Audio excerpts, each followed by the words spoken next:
The summer that changed everything. So the person behind me, her name is Sarah. She's a lot of things to me. I call her my best friend, my auntie, second mom. I also think she kind of looks like Kelly Clarkson once you meet her in person. I'm like, since you'll be gone, all of that.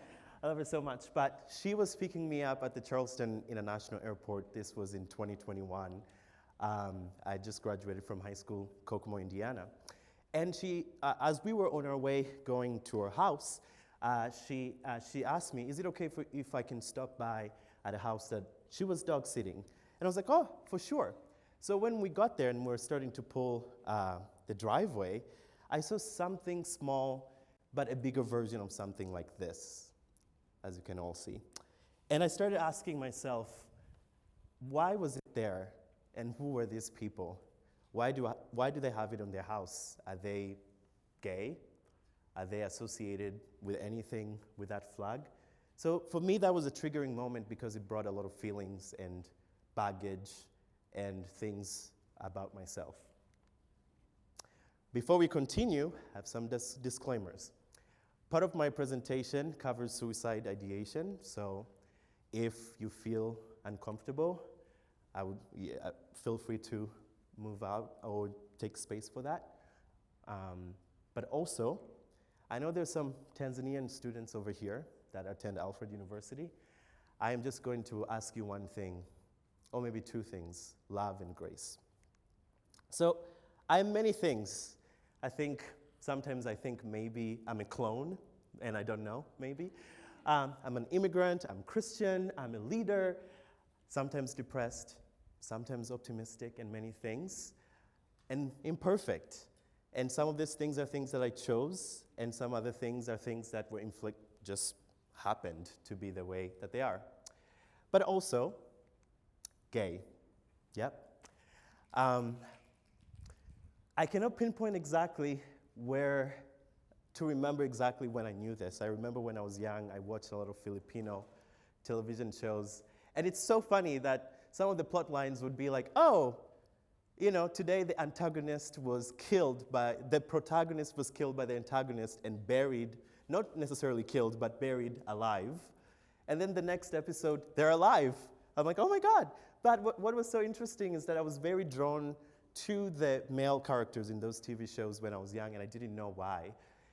But in a lot of ways, we learn about culture, and culture is the total way of life. And I'm very proud to be Tanzanian, growing up in a culture where I didn't grow up with metaverse. I went out and played with other kids. And Tanzania is just a great fusion of many cultures, and religion is a great epicenter of everything.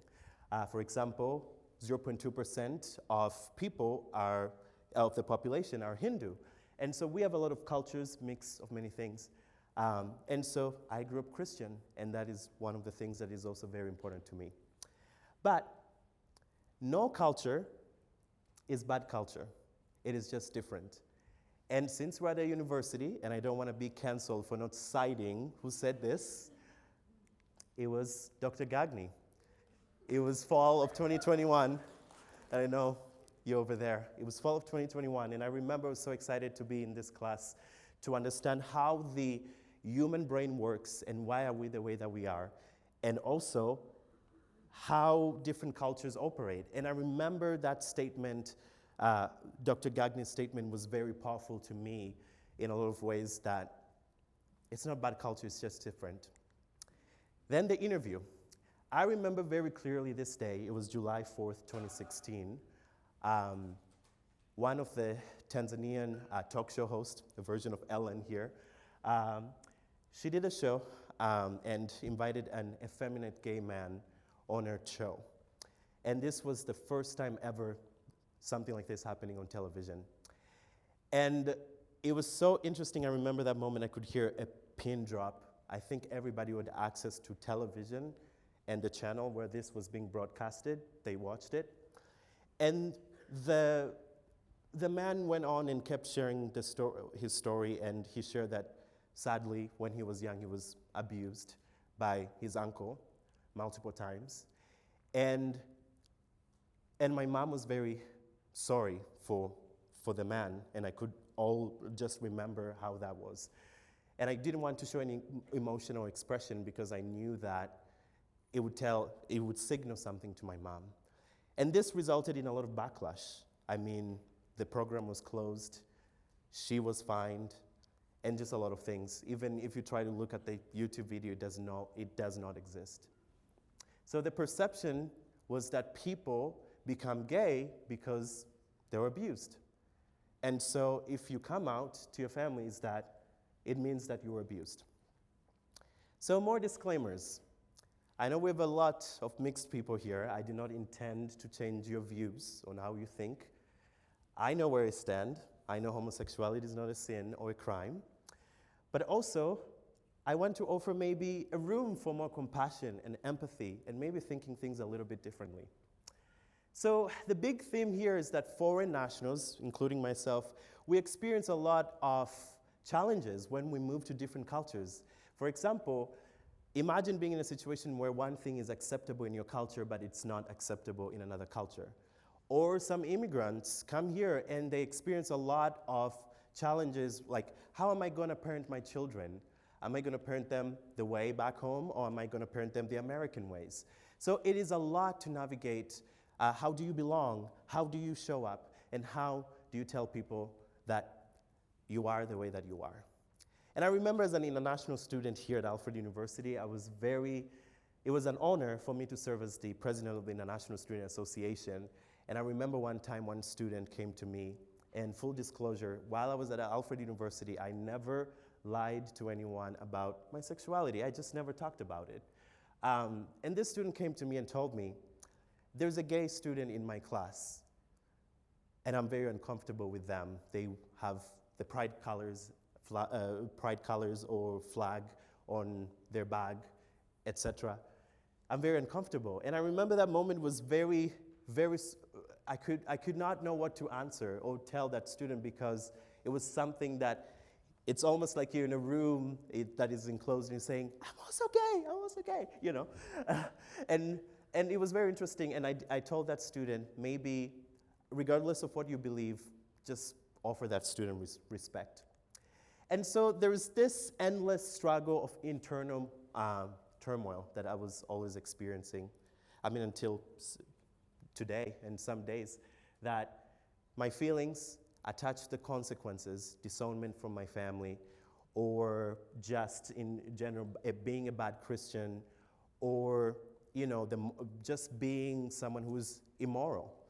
And that adds to a lot of stress, anger, confusion, again and again, on repeat. And then you add faith over there, the Bible tells you that you're wrong. So some of the consequences, as you can see on the screen, Uganda passed legislation in 2023, and I remember I was back home visiting my family, and I remember just going to the floor and just starting to cry. Sorry. And just years back in Tanzania, some of the people had to hide because one of the governor was going on a witch hunt for people who are in the LGBTQ community. And so there's a lot of things, and as I was doing research, identity and belonging in multicultural context, this was one of the articles that I read, and acceptance, being valued, and support do create a sense of belonging. If you feel valued, if you feel supported, you'll feel like you belong. And so I started slowly asking myself questions. Is it wrong to love someone who happens to be of the same gender? And does that make me less of a person? I started asking myself those questions. And so as I was doing more research, again, I'm at Alfred, I need to show that I'm a good researcher. And also College of Business, yay! As I was doing more research, I learned about these two terms. I knew about assimilation, but I didn't know about the other one. So assimilation is essentially coming to a culture and you are becoming that culture. You are learning the ways of that culture and you're becoming that culture. And acculturation is a bilinear process where you're receiving, you're also giving. You are learning about a different culture, but also you're receiving, you're learning about a new culture, but also you're maintaining your heritage. So it is a lot to navigate and all of that. So how have I found my spark? I would say I'm onto something. I have not 100% found it yet, but I think I'm onto something. And so it takes one step at a time. In 2021, I came out to my host family that same summer after watching a documentary called Pray Away. It's on Netflix, very powerful. And it was very powerful for me to share that aspect of my truth. And then in 2022, my first experience for Hot Dog Day. I remember that day was very, very busy, and I was taking pictures and walking around and doing everything, but I remember going back to my room and just feeling alone, and just no one was there. My roommate was out, and I didn't know what to do, and I thought maybe the best thing would be to end my life in my dorm. But something stopped me, and I just kept telling myself that I matter to be here. Sorry. And in 2023, I went to the Wellness Center here at Alfred University, and I just want to tell everyone that if you want to talk about anything to somebody while you're here on campus, the Wellness Center is there for you. And I hope that you'll use that resource. And having an avenue to talk helped me to be able to navigate these things where that I didn't get that opportunity before. And that same year, I watched another documentary called 1946, The Mistranslation That Changed Culture, which talks about the very first time the word homosexuality appeared in the Bible. And then in 2025, moving to Columbus, Ohio, go OSU. I'm just saying, Ohio State University. We always say this. I say OH, you say IO. OH? Okay, you're in a cult now. I'm just kidding. Moving to Columbus, Ohio, starting afresh and giving myself a chance to shine and find people who identify as me. And also, it was also difficult starting new community. And so the same question, how have I found my spark, or how am I attempting to do that? I've let myself be seen and known in queer spaces. And how have I been doing that? So I'm a part of a sports league. It's called Stonewall Sports Columbus. Stonewall Sports started in Washington, D.C. as a kickball league, but it grew and grew and grew. And I played kickball, dodgeball, sand volleyball, and we have a lot of fun. And I also serve on the board as DEI director over there, thanks to training with Dr. Angie Taylor. I get to do that work. But also, 6'7", just saying. Sorry, I had to say that.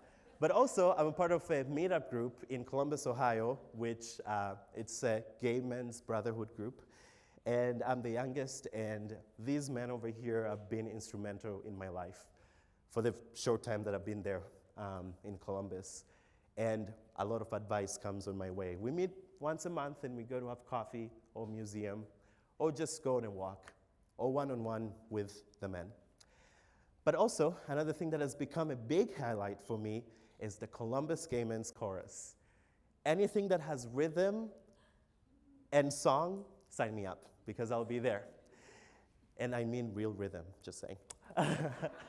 But I found the Columbus Gay Men's Chorus in August of 2025, and it has been a great source of joy in my life. And meeting these people, being in a space of 150-something people, and all singing with our hearts has been amazing. And also their allies as well, which sometimes is confusing. I'm just kidding. But also, the biggest highlight of all, I've become involved in an affirming church. It's called Stone Village Church. And this picture over here, it's at one of our dinner events. We call them Dinner with 9. So 9 people in the church. We meet once a week and we just connect. And it's an affirming church that everyone is welcome. and I don't feel I have to question myself in any way. You know, people tell you, you know, God loves the sinner, but not the sin. I don't feel that way anymore. I'm at a place where I feel accepted. So I have a letter to my family that I wrote in 2 languages. It's very short. First is in Swahili, so if you don't understand Swahili, English is coming. Mama na baba, najua kwamba yote niliyosema yatawakasirisha na mtakuwa na wakati mgumu. Lakini mimi ni mtoto wenu yule yule mwenye upendo mwingi na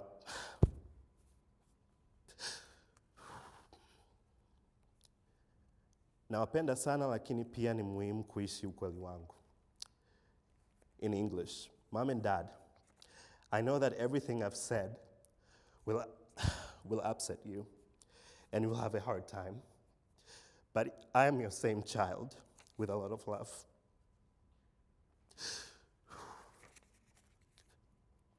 I love you so much, but it is also paramount I live my truth.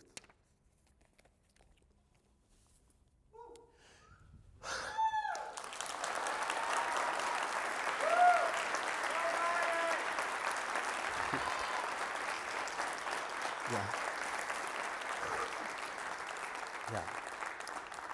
So, last few slides, just a few thanks to some of the people who have been very instrumental in this process.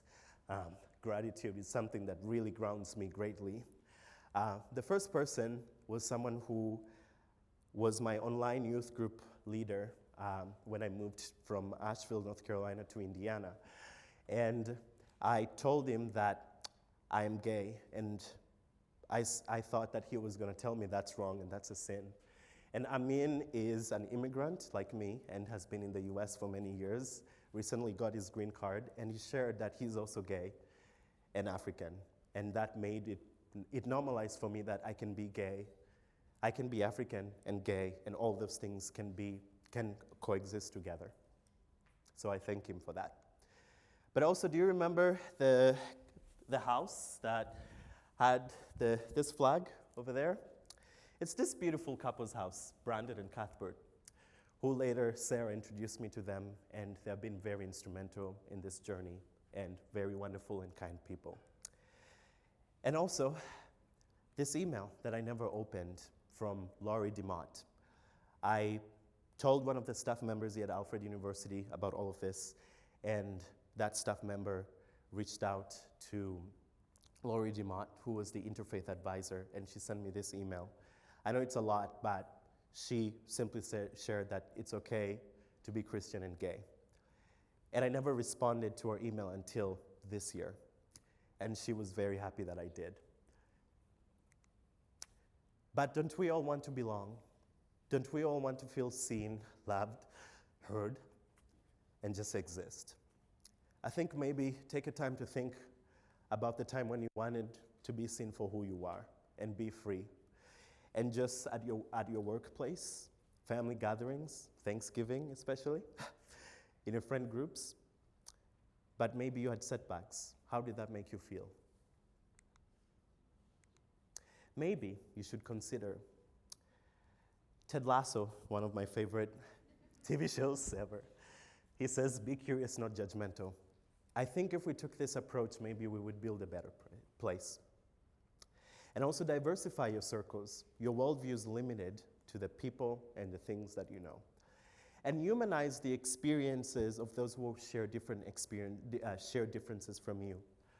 Just because something is not talked about or there is not visibility about it does not mean it does not exist. So please be kind. Thank you so much. Thank you. I'm so sorry.